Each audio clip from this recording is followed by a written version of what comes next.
When I asked James why he made a family card for his in-laws, he laughed and said, "They're my family, so they should have one, right? Do you have a problem with that?" he added. "If you knew how much help you had when you were on your own, you wouldn't say that, would you?" His confident tone surprised me. Had James always been like this? He asked, "If you're grateful, you should do more for my family. Then you'll be a part of it. Until then, it's like you're on trial." I had never heard of a trial in marriage before. James explained, "It means you're not fully integrated into the family yet. If you don't like it, you can leave at any time. For now, our family is just the six of us." I was shocked, so I canceled our joint credit cards and moved out right away. "Hi, my name is Olivia Cook, and I'm 30 years old. I paint pictures for a living, working from home as a freelancer. Before that, I did design for a large advertising company, but about 5 years ago, I started my own business. If I contribute that much, we can make do with Olivia's income, right? We'll each use our earnings for personal expenses. Sounds fair, doesn't it?" He suggested it. I agreed, thinking that maybe he was right. Up until that point, all expenses had been on me, and I figured his contribution would lighten my burden. Looking back, I realized that was naive of me. But at the time, I was blinded by my love for James and just went along with his suggestion. James probably considers himself the head of the family and the one who provides for me, which is why he can so casually call me a parasite. However, the reality was quite different. I was the one who paid most of the bills, covering expenses such as utilities, groceries, social gatherings, and entertainment. Now that there were 5 more dependents in the family, it was no longer possible to make do with my income alone. I wanted to get rid of this burden as soon as possible, but I feigned ignorance and gritted my teeth. I watched James effortlessly indulge in his shopping spree and reminded myself that I'd have the last laugh. And then, 5 months after the divorce was finalized, the moment to act finally arrived. I was tired. It was time to make a choice. "It was either me or your family," I told James, giving him an ultimatum. He was taken aback, but I didn't hesitate to continue. "None of your family members have lifted a finger to help around the house. They just dump all their chores on me. You know I work from home. I don't do nothing, and they treat me like a freeloader and belittle me, saying you're the one supporting me. I've had enough," I shouted, turning to James. His response was a smirk. "Then you'd better leave." "Didn't I warn you before? You're not a real part of this family yet. If you give up now, then you haven't earned your place in it," he replied. I flinched in shock as I looked at him. "What's so surprising? If you can't stand my family, then you're the one who has to leave. And since it's not my fault, I'll take this apartment as alimony and claim half of your savings as part of the property division." Ah, so that was his scheme all along. That's why his entire family had been hounding me, attempting to drive me away. I had suspected it, but hearing it articulated so plainly still came as a shock. It was someone I had once loved and married, but thanks to this revelation, I made up my mind. "Fine," I declared, resolved to divorce James. "But this condo belongs to me, and I'm not at fault either." "What did you say?" "The grounds for the divorce are your family moving in without my consent and your family disrespecting me," I asserted firmly to James. He appeared taken aback by my outright rejection of his terms, not expecting such defiance. It was understandable, as I had always acquiesced to his demands since our marriage. Recalling those moments filled me with anger. "I can't stand another moment with you all, so I'll leave now. But be prepared to vacate as well. This is ridiculous. This is our home. We won't leave. Ever heard of tenant rights? You can't just evict us from our own home," James shouted. Ignoring his protests, I left the house and sought refuge at my grandparents' home. I divulged everything to them and requested shelter until matters were resolved. My grandparents were appalled by what I had endured and scolded me for not seeking their counsel sooner. With tears in their eyes, they embraced me. "I'm sorry, Grandma, Grandpa. I know I worried you, but I'll be all right now," I reassured them, forcing a laugh through my tears. The day after I left the apartment, James wasted no time in contacting me. "What's all this about? What mail are you talking about?" he inquired about the certified letter. I was impressed by how swiftly things were progressing. I had entrusted the divorce proceedings to a lawyer, and upon informing them of my departure yesterday, they had arranged for everything to be handled promptly. "I'm not paying any alimony, and I'm not leaving the condo," James asserted. However, legally he was obligated to pay, and he had no right to remain in the apartment. "What do you mean? The condo was jointly owned since we're married. If that's your stance, then compensate me for half its value to buy out my share," he insisted, making an absurd claim. Continuing this discussion is futile. Please communicate through my lawyer from now on, I stated firmly, ending the call. I anticipated he would likely call again the next day, but I had no desire to engage in further conversation. As expected, he rang me the following morning. What's all this about? He repeated the same line as the day before, displaying a lack of originality. What mail are you referring to? The card's not working. What did you do? He inquired. What I did was cancel it. That card belonged to me, and you were merely an authorized user on the family card, remember? Indeed, before leaving the house, I had transferred all the accounts linked to that card to another one and terminated it. Naturally, the family cards would cease to function when I canceled mine. Yes, you covered the management fees and property taxes for the first 4 months only. It's not substantial, but I can deduct that from the alimony if you prefer. I mocked him. I heard some muffled shouting from the other end of the line. That's right. James had only paid the agreed amount for just 4 months. He had concocted various excuses about work and other matters, always finding a pretext to postpone payment. Then he abruptly ceased all payments. If he forgot and assumed he was still paying, that's quite a lapse in memory.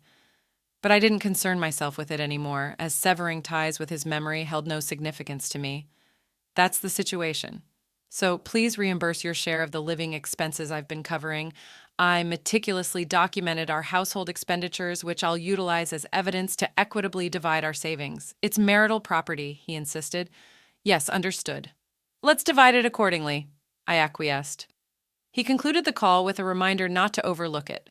A few days later, he called again with the same inquiry. I realized they were not only deficient in memory, but also in vocabulary, I thought. What do you mean by the division of shared property? Why is it 0? He asked.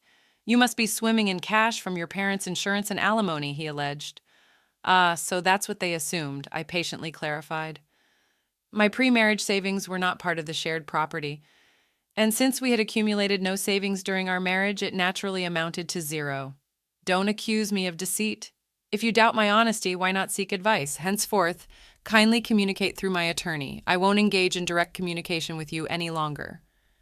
Farewell, I declared, then terminated the call and blocked James's number. 1 month after my departure, James and his family finally vacated the apartment, not due to a change of heart, but because they could no longer sustain their lifestyle. Predictably, James's income alone couldn't support a family of 5 accustomed to lavish spending. With my card, asking them to tighten their belts was out of the question. I had intentionally allowed them to use the card for this purpose, knowing it would lead to this outcome. His family began badgering James for shopping funds, and when he refused, they resorted to pilfering from his wallet. Even in his anger, they blamed him for my departure. To compound their troubles, the utilities, electricity, gas, and water, were all disconnected. Of course, I had arranged for this since I had no intention of residing there. James attempted to have the utilities swiftly reinstated by phone, but since the house was in my name, no one else could restore them. During the scorching summer and early autumn, his family struggled to endure the sweltering heat and eventually vacated the condo. Their destination I neither knew nor cared. James endeavored to persist until the end, but he ultimately capitulated due to the absence of electricity and the inability to bathe. The divorce proceedings progressed more rapidly than anticipated, not because James had a change of heart, but because of his blunders.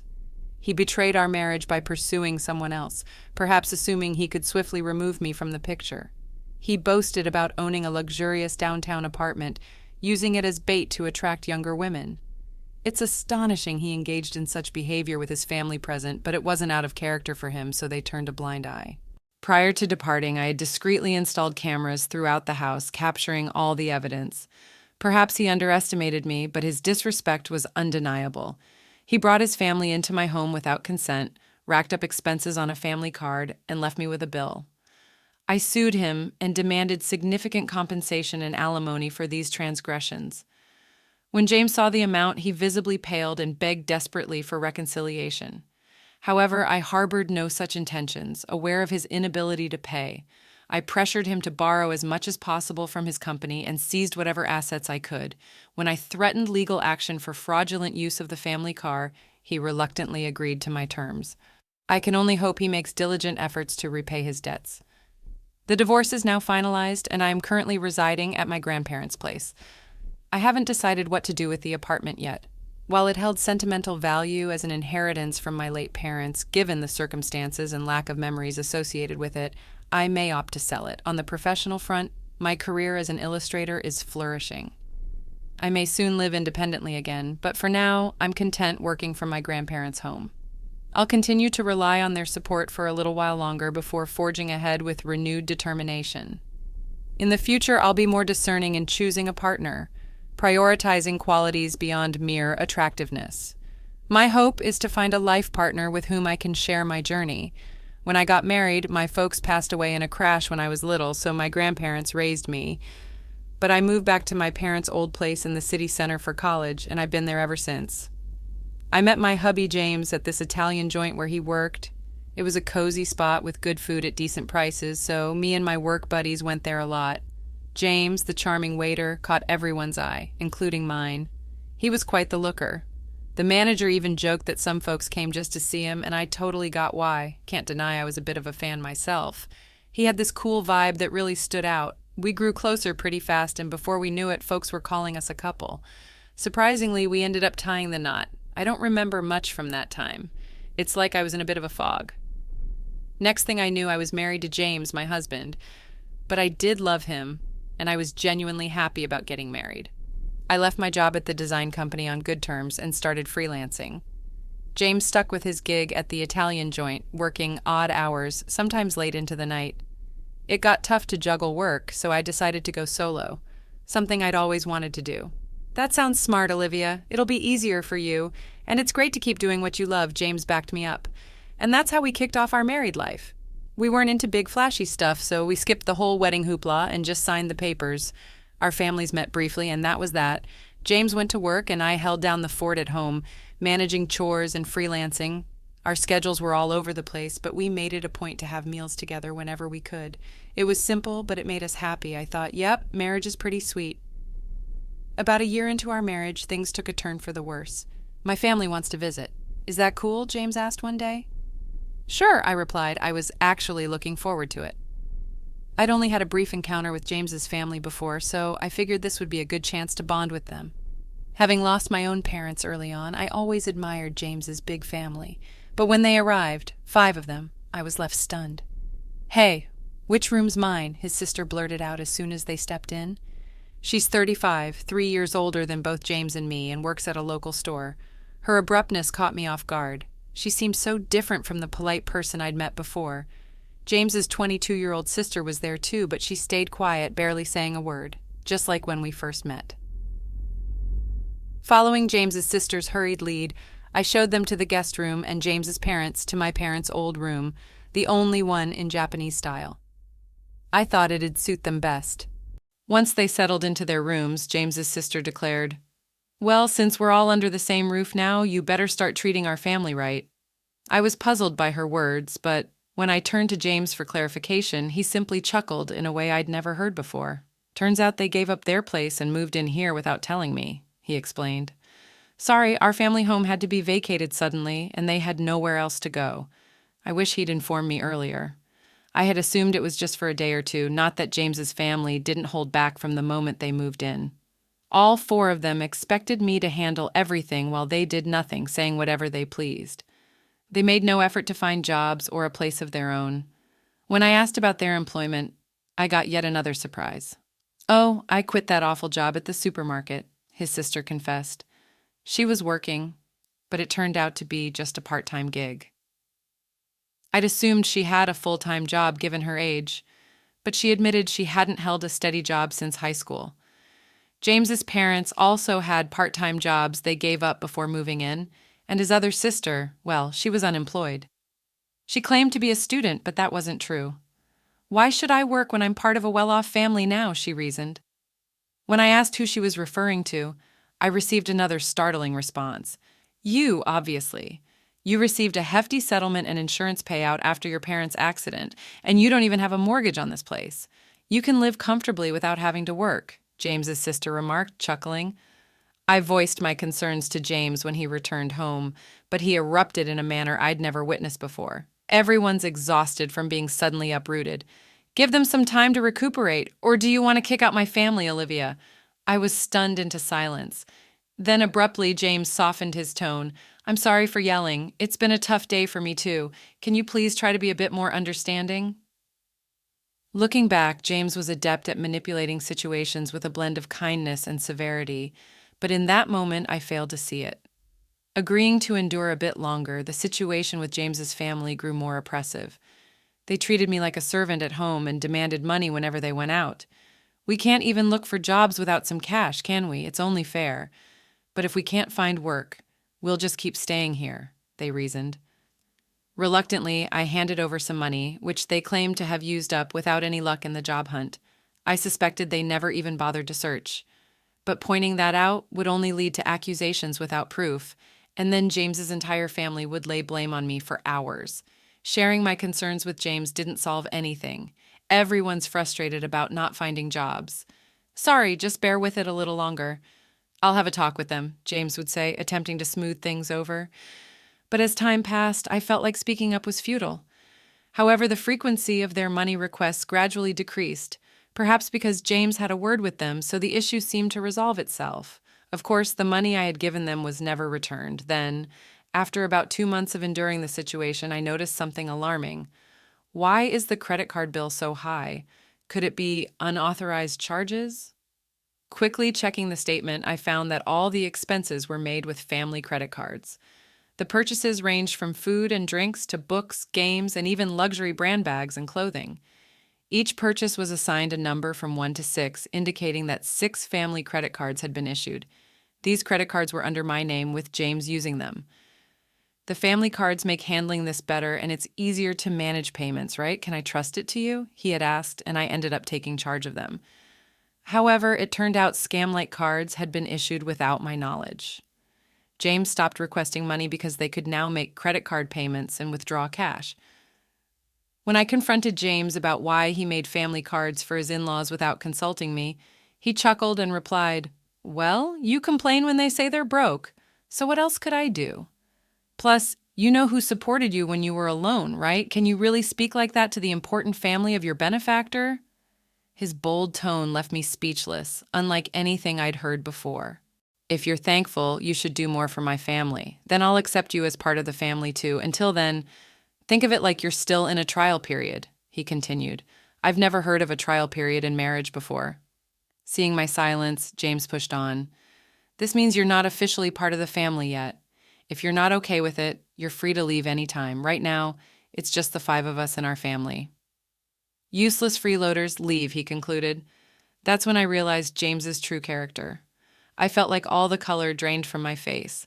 Stunned, I contemplated divorcing James. In fact, I began questioning why I even married him in the first place. At first, I was drawn to him simply because he was attractive. Like many other women, I was infatuated with his looks without any real reason. Then, on one occasion when I went to the restroom, James approached me. "You seem different, Olivia, kind of mysterious." "Sorry, I shouldn't say that to a customer," he said. I was taken aback but intrigued, and I found myself paying more attention to him over time. Maybe that was his strategy to make me like him. Looking back calmly, it all adds up. I remember once a colleague joked that I was a wealthy lady living alone in a condo, and it was after that James started chatting with me, perhaps because he was interested in my wealth and condo. Honestly, James wasn't exactly my type. To put it nicely, he was more modern. If I'm being blunt, he seemed a bit superficial. I preferred mature men who spoke softly and seriously, yet somehow I ended up falling for James. I always found that perplexing, considering he was the typical handsome guy who could easily charm a woman, especially someone like me who was new to the working world and not accustomed to men. I fell for his tricks and ended up marrying him. Thinking about it now left me feeling frustrated and ashamed. I wanted to lash out and break things around the house, but I knew better than to act on that impulse. Instead, I resolved to seek revenge. To accomplish that, I had to endure the situation a while longer, much like James manipulated me. My plan was to gain control over his entire family. The condo we lived in was purchased by my father with a mortgage shortly after I was born. It wasn't very costly back then, but with the rapid development of the area and the addition of a new shopping center nearby, it's now considered a luxury residence. My parents, hopeful for more children, invested in a spacious condo. That's why there's enough space even with James's family moving in. However, despite its ample size, having James's family around proved to be a nuisance for me, especially while working from home. I endured it solely for the sake of revenge. As James's sister pointed out, there's no mortgage payment for this condo. When I was 4, both of my parents tragically died in a car accident. They were returning from my paternal grandfather's funeral when they collided with a speeding car on the freeway. I was supposed to accompany them that day, but I had caught the flu that was circulating and had a high fever. Consequently, my maternal grandparents came to the condo where we resided with my parents to care for me, leaving me as the sole survivor. The mortgage payments were covered by the group credit life insurance, so the only housing costs I incurred were the management fees and property taxes. Upon seeing the amount, James proposed contributing just a bit more than that to our household expenses, since there's no mortgage.